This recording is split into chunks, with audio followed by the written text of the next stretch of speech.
Well, glad you're still with us here on Big Sports Radio. Larry, Mike, and Brad, and joined once again on the show. Happy he's come back. We talked to him earlier this spring as UCLA was getting ready to make the transition, and now they're actually in the Big Ten. So let's get back in with James Williams. He is the beat writer for UCLA for the Orange County Register. James, welcome back to Big Sports Radio. Welcome to the Big Ten. How have things changed out there? Is it any different? Is the sun rising differently now that the Bruins are in the Big Ten? Any major shifts in the landscape out there? First, first of all, gentlemen, thank you for having me. I appreciate it. I did have a great time with you guys last time. As soon as I saw the invite, I was like, yes, let's make that happen. Cleared my books and everything for you guys. No, um, not a whole lot different from UCLA, and I think a lot of that's probably on purpose, just for their own sanity, maybe, right? I think they don't need to be reminded of the miles. I don't know if you guys are aware. I did a little bit of the math after seeing some other people tweet it because I didn't believe it. But the travel schedule is equivalent to a trip around Earth, which I kind of didn't believe, but I was like, oof, it's just short of it for whatever that's worth, just short of a trip around the Earth. But no, That but makes all the difference. Yeah, it makes all the difference. yeah, right. A couple miles here and there, right? But no, I mean, other than, the banners, the logos are changing a little bit. You're getting more of the Big Ten logos here and there, just for the sake of branding. But it's just kind of business as usual. I think they're just kind of approaching it as such. Um, but it's going to be kind of hard to deny once we kind of get rolling here and that travel schedule starts adding up a little bit. It's interesting that the fact that somehow LSU was put on the schedule this year as well, that just Mhm. seems crazy to me. No offense that they would put LSU on the road during this season of all. I know Yeah, it's done ahead of time. I get that. right. No, it's done ahead of time. It sounds crazy. The UCLA fans are definitely uh maybe a little more confident in this game because they did win at the Rose Bowl when they played LSU. That was the first second game back after COVID. So they had a good crowd for that, good environment. So things went well, things went in their favor. Not sure how it's going to turn out this year. Yeah, I mean, it's all bad, kind of, I don't know, bad timing. I'd say crazy timing, I would say. Yeah, just because it's scheduled in advance. Um, maybe part of it, I don't know how it works necessarily. I get it with the smaller schools, but I don't know if LSU's paying some money there or because it's a home and home. I think maybe it just evens out, whatever the case may be. But yeah, I think it doesn't do them any favors. Again, going back to the miles as well, but the miles as well on that. But I mean, if they want to play the strength of schedule game for whatever it's worth, I mean, it makes for a better opponent. And if I got to sit through it, right? Because I mean, we've had a lot of non-conference schedules in the past where it's Bowling Green, Alabama State, and Fresno State or something like, it's not anything that's really, let's just get into conference play already. So yeah, it was a lot more tune-up games. This one is more of a let's get you ready here before you get into the Big Ten stuff pretty heavy. But I mean, I don't think they'll probably be doing this again anytime soon, considering 2-3 years down the road, you're looking at Michigan, you're looking at Ohio State joining on the schedule here. So yeah, I think they're going to avoid some of these games like that going forward. Talking with James Williams. Once again, he covers UCLA for the Orange County Register. It's funny to look at a lot of the different schedules. We're seeing some teams, in the Big Ten and the former Pac-12 teams with some interesting non-conference games, and I think it's going to be a little funny to watch here this first in 2024, this first season of this expanded conference, to see how teams perform and how the win-loss record comes out and how that affects their scheduling in the future. We're looking forward to that as well. When we're talking with you before, of course, it was still in the off season. Now preseason practice has begun. What's changed in terms of on the field? I mean, what do we know now about the Bruins? Maybe we didn't know a couple of weeks ago as we get closer to kickoff. Yeah, I mean, so there's been a few things in terms of what they've done in the transfer portal as far as adding depth. They really did put an emphasis on going and trying to get some linemen.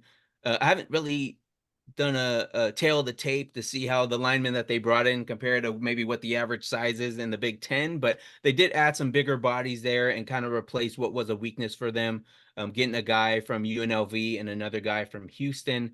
I think they added a real late addition who could be a sneaky good addition for them with Jalen Berger, someone who was running the ball at Michigan State the past couple years, and I believe was at Wisconsin before that, if I have that correctly. But he joins the backfield with T.J. Harden, and I think there's a chance for them to be a pretty solid duo back there. But it's all kind of about what Eric Bieniemy wants to do, right? I think we had our first open practice of the fall, not of the fall, but of training camp, which is significant just from the fact that Chip Kelly never did anything like that.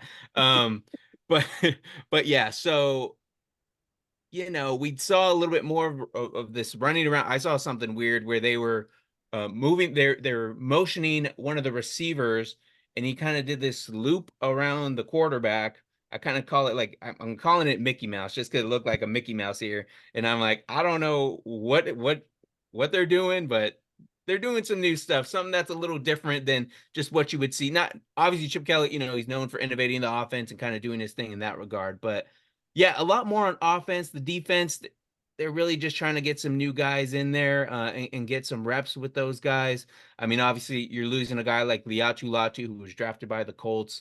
It's kind of hard to replace. And so what was a strength for them last year is definitely a work in progress this year. So you're seeing some inside linebackers even kind of getting in that mix to try and create some sort of potential edge rush, but still some questions on that side of the ball. Looking at the Big Ten media days, I don't want to make too much out of DeShawn Foster having a interesting first introduction to Big Ten media. We had heard from Matt Stevens, the voice of UCLA, that things are going well with him and the team. What should fans take away about how things are going with DeShawn early on here? Yeah, I think things are going well, all things considered, right? I mean, you can look at the media day thing as a little bit of a hiccup. The I don't want to say it came off as surprising what happened there, but he's just not a guy who had to talk a lot. I mean, I don't remember how old I was when he was playing in the NFL, but I would imagine he had some press conferences. But again, when you're going up to that stadium there in Indy, and it's half empty, but then you have these rows of media people, and that's your first kind of press conference other than the 5 or 6 of us that he sees in a more intimate setting. Yeah, it's a little nerve-wracking, and I didn't knock him for it because I've had that happen quite a few times during high school and stuff like that. Obviously different situation, but if I went up there, I don't know if I would have done any better. But just overall, the players have really kind of rallied around him. I don't know if you guys saw, he had the "We're in LA" shirt where he was kind of playing off of that a little bit.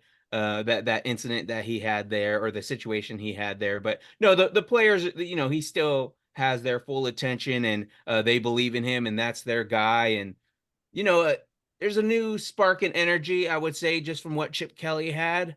Obviously they still played well for him, but I think DeShawn maybe is a little bit more relatable to them, and I think they're all kind of bought in on this season. Again, it just kind of depends on what the talent they'll have and what they can do on the field, and obviously those are the results that are going to matter most for fans and for those who hired DeShawn Foster. But in terms of the players, hey, they wanted him.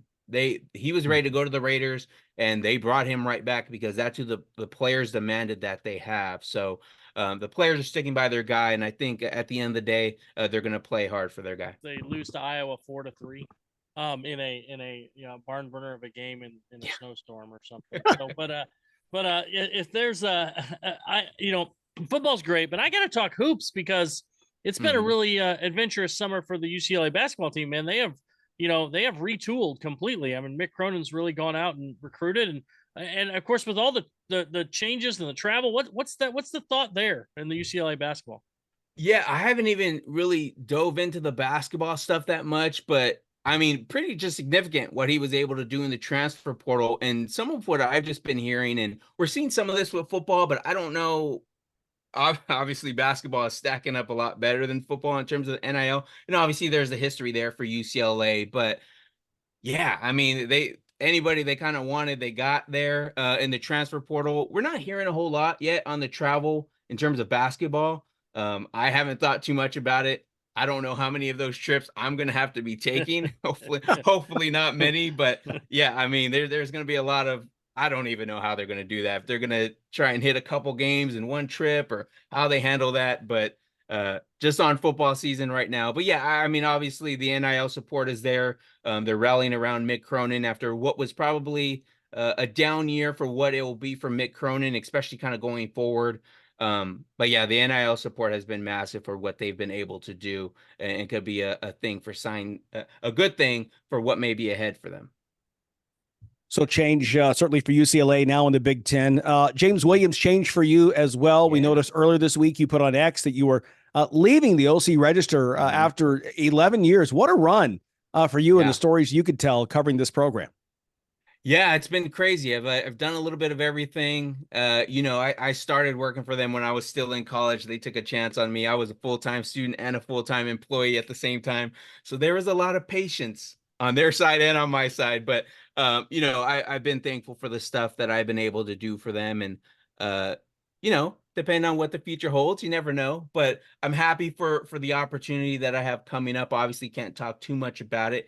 But I've kind of told a few people, but I am going to be staying in LA, so that's a good thing. Okay, we're gonna be doing UCLA and a few other LA sports. So the UCLA coverage will continue going forward, and I'm happy about that. And there's some heartbroken fans on X, but we're kind of leaving some of that as a surprise for the later announcement. Guys, he's being coy, but I think there's no coincidence. I mean, it's not just happenstance that he makes this announcement at the same time the Clippers get their own arena. I'm just throwing it out there. So I know he can't talk, but Larry, I think some of it is he discovered that UCLA is in Los Angeles. I did, hey, there's shirts and everything. They didn't give me a shirt, but you didn't get a shirt. Seriously, you did not get a shirt. That is not fair. Foster's the players didn't even get a shirt yet. So I'm okay. Far on the line, I'm far down the line on that. All right. You hinted you're staying in LA. Maybe that's still to come. Maybe they'll hear this. We got to get him a shirt. I mean, if that's what it takes to get a shirt, I'll stay in LA. There you go. Well, James, listen, great run with the Orange County Register. We enjoy your work, enjoy having you here on the show. You're one of our brothers, and wish you the very best. Look forward to talking with you once you can talk about this new situation, and of course, talking about UCLA here throughout the season. Awesome. Sounds good, fellas. Thank you so much. Appreciate it. All right. Appreciate you. Thanks so much. Once again, James Williams. He's a UCLA beat writer for the Orange County Register until the end of the month. Follow him on X, and he'll give you all the juice as soon as he can. If not, we'll fly out there and we'll force him to tell us. So, all right, we got to run. It's Big Sports Radio. We've got more to come. Stay with us.